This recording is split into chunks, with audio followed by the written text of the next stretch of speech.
Édouard Bach a dit: tant que le corps, l'âme et l'esprit sont en harmonie, rien ne peut nous affecter. Aujourd'hui, je te parle de ce qui fait que tu es un individu à part entière.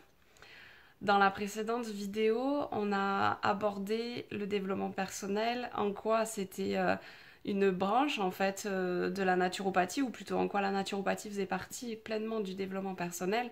Et à la fin de la vidéo, je te parle de ce qui te ramène à toi, qui tu es, qu'est-ce que tu fais là, qu'est-ce que tu peux apporter au monde, et comment est-ce que toi tu peux te sentir en parfaite harmonie avec toi-même. Et pour moi, on y arrive quand on arrive à relier ces trois piliers, corps, âme et esprit. C'est pas une mince affaire, c'est je pense l'histoire d'un cheminement de vie complet. Mais en tout cas, le simple fait d'aborder ce sujet et le simple fait de s'y pencher, c'est déjà une partie du travail de fait. Parce que ça veut dire que tu es curieux ou curieuse, que tu te poses déjà ce type de questions-là et que tu te demandes, mais qui suis-je? Est-ce que je suis simplement Aurélie, 30 ans, technicienne de labo, naturopathe?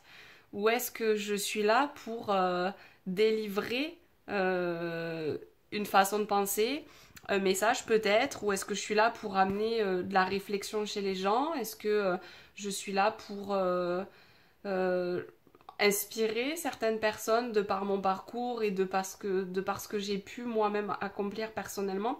Je pense qu'on a tous quelque chose à apporter. Alors ça peut être sur un plus ou moins large public, ça c'est vraiment propre à nos aspirations, à ce qu'on veut, et voilà. Mais en tout cas, moi j'ai la certitude que mon parcours de vie, que je te délivrerai plus tard, à un moment donné, quand je serai prête à te le verbaliser en vidéo, mon parcours de vie m'a appris tout un tas de choses. Alors ça n'a pas été évident forcément tout le temps, clairement.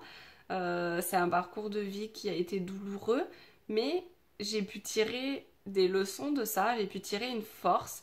Et puis plus tard, parce que ce parcours de vie ne s'arrête pas, évidemment, je continue toujours à apprendre, j'ai pu découvrir le développement personnel qui m'a amené à me poser des questions que je m'étais jamais posées.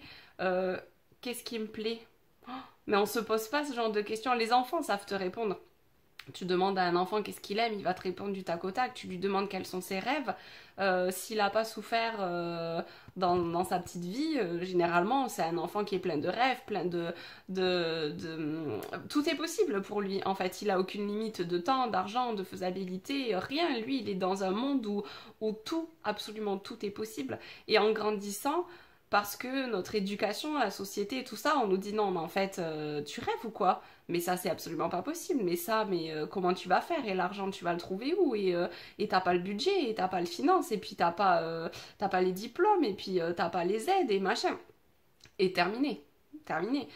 Très rapidement, le monde des adultes nous fait prendre conscience que ah ouais, mais en fait, c'est beaucoup plus compliqué que ce qu'on pense, alors qu'un enfant, il rêve en illimité. Et dans le développement personnel, quand tu te replonges là-dedans, on te dit, mais si tout est possible, tu fais quoi? Et ça m'arrive des fois en séance de dire, je vous donne une baguette magique et vous pouvez tout changer. Ce que vous voulez, qu'est-ce que vous faites? Les gens savent pas me répondre. Parce qu'en fait, ils se sont jamais posé la question et c'est ok. Mais du coup, moi, je te la pose. Si tout est possible, là, je te donne une baguette magique. Tu changes quoi en fait? Tu changes quoi dans ta vie? Qu'est-ce que tu veux? Il n'y a aucune limite de temps, d'énergie, d'argent, de moyens, tout est possible. Tu veux quoi? Et on se rend compte on réfléchit pas à ça. Et c'est dommage. Moi, j'adore réfléchir à ça tout le temps. C'est vrai que mes projets, je les place vraiment dans un contexte où tout est possible. Alors, ça fait rire mon entourage, évidemment, parce que j'ai des prestations assez hautes, puisque tout est possible. Je vois pas pourquoi je me mettrais la moindre limite. Et du coup, je me la mets pas, cette limite. Et c'est vrai que ça me permet de rêver grand. Et puisque je rêve grand, j'attire à moi quelque chose de plus grand. Plus tu vas rêver petit et plus tu vas attirer petit. Et ce cheminement, ce retour vers toi, cette connaissance de toi, elle a toujours du sens avec cette étape de préconception pour un enfant. Je perds vraiment pas le fil au fil de mes vidéos, j'ai l'air de partir dans tous les sens, mais je sais exactement où je vais. Plus tu seras en accord avec toi, plus tu vas apprendre à te découvrir, à savoir qui tu es, qu'est-ce qui te plaît, plus tu vas pouvoir vivre déjà une partie de ces rêves-là et tu vas pouvoir transmettre à ton enfant tout ça. Tu vas pouvoir l'aider dans son cheminement, tu vas pouvoir l'accompagner dans ses propres rêves, tu vas pouvoir l'écouter parce qu'on n'écoute plus en fait.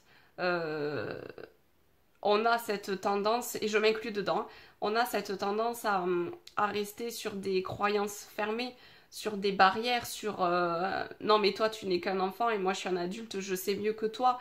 C'est vrai pour certaines choses, mais les enfants, parce qu'ils ont cette ouverture d'esprit, ils n'ont pas encore ce mental et cet ego, ont cette capacité à nous faire grandir aussi.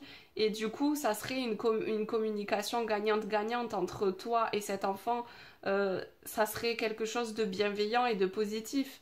Ça n'empêche pas que tu puisses y mettre des règles, ça n'empêche pas qu'il y ait une autorité à respecter si c'est ton cheminement. Mais en tout cas, te ramener à toi-même, à ce qui est important pour toi, va te permettre d'aller le vivre et de ne pas évoluer dans un monde fait de frustration parce que tu n'auras pas accompli tes rêves. Un enfant ne t'empêchera pas d'accomplir tes rêves, ça sera simplement un critère à prendre en considération. Clairement, tu ne pourras pas avoir la même liberté avec ou sans enfant. On le sait, et ça n'empêche pas qu'un enfant n'entrave pas ta liberté pour autant. Ça dépend vraiment de ton point de vue par rapport à ça, mais vraiment, te ramener à toi va te permettre de ramener ton enfant vers lui-même et de se développer pleinement dans une société qui est en constante évolution. Voilà, cette vidéo, elle était vraiment là pour te sensibiliser à ce retour sur toi, à ta connexion avec ton âme et je développe dans la prochaine vidéo vraiment le lien que tu peux avoir avec cet enfant.